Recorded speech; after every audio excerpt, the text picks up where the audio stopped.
हाल चाल है ਤੁਹਾਡਾ सारे का? आई मीन कैसे हैं आप सब लोग? उम्मीद करती हूँ कि सब लोग खैरियत से होंगे और मस्त होंगे, मलंग होंगे। अभी 6 बज रहे हैं और हम लोग इस वक्त निकलने लगे हैं इफ्तारी के लिए। अभी तक घर वाले जो है वो पूरे आए भी नहीं है, इकट्ठे भी नहीं हुए हैं। लाइक अभी सब ने आना है, सब लोगों ने आना है, बाहर और आके बैठना है, सेटल डाउन होना है और फिर कहीं जाना है हम लोगों ने अपनी मंजिल की तरफ, है ना। तो अभी तक तो कोई आया ही नहीं है। रेडी हुए हुए पड़े हैं सारे, लेकिन वो लोग बाहर नहीं निकले हैं। सब लोग बाहर आ जाए ना तो फिर हम लोग इफ्तारी के लिए चलते हैं। तो मैं भी बस रेडी होकर बाहर आके गाड़ी निकाल दी ताकि अब्बू को थोड़ी तसल्ली हो जाए। अब्बू अंदर बैठे हुए लगे सबको बोलने के लिए कि कोई रेडी नहीं हुआ अभी तक, हम लोग इफ्तारी के बाद जाएंगे, हम लोग ऐसे करेंगे वैसे करेंगे। तो अभी बस वो ऐसा ही हो रहा है, ऐसे ही चल रहा है। तो असल में आज हम लोग कर रहे हैं अपने भाई और जो नई भाभी आई हैं उसकी दावत। मैं और मेरी सिस्टर मिल के कर रहे हैं। तो एक मिनट में एक चीज़ भूल गई, फटाफट लेके आई। चलिए। हम लोग निकल चुके हुए हैं खरामा अपनी मंजिल की जानिब रवां हैं। और यहाँ पे बहुत ज़्यादा कॉन्शियस हो रहे थे क्योंकि मैंने सामने जो है फ़ोन का कैमरा निकाल के उनके सामने ही रख दिया था और वो ख़ुद को देख भी रहे थे और थोड़ा सा कॉन्शियस भी हो रहे थे कि कुड़ी आखिर कर दी कि पई है, मैनू रिकॉर्ड करी जान डी है, आप रिकॉर्ड नहीं हो रही, क्योंकि मैं बिल्कुल ही कट गई थी। मैं इसको सेटिंग करने की कोशिश कर रही थी लेकिन हो नहीं रहा था।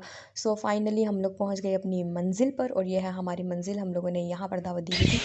अज़ानें शुरू हो गए और हम लोग अभी पहुँच रहे हैं और चल के अभी जैसे इफ्तारी पे टूट पड़ना है। सी यू एट इफ्तारी।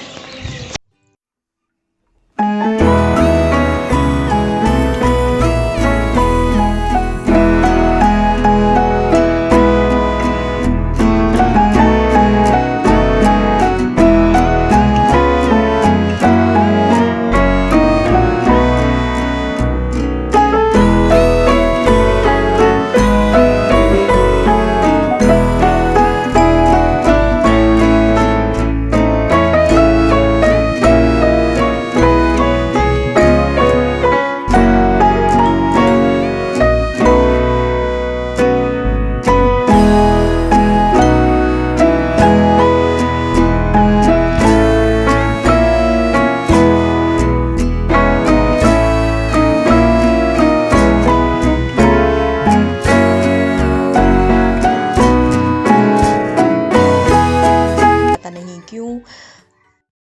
फाइनली से खाने हम लोग हो गए हैं खाने से फारिग।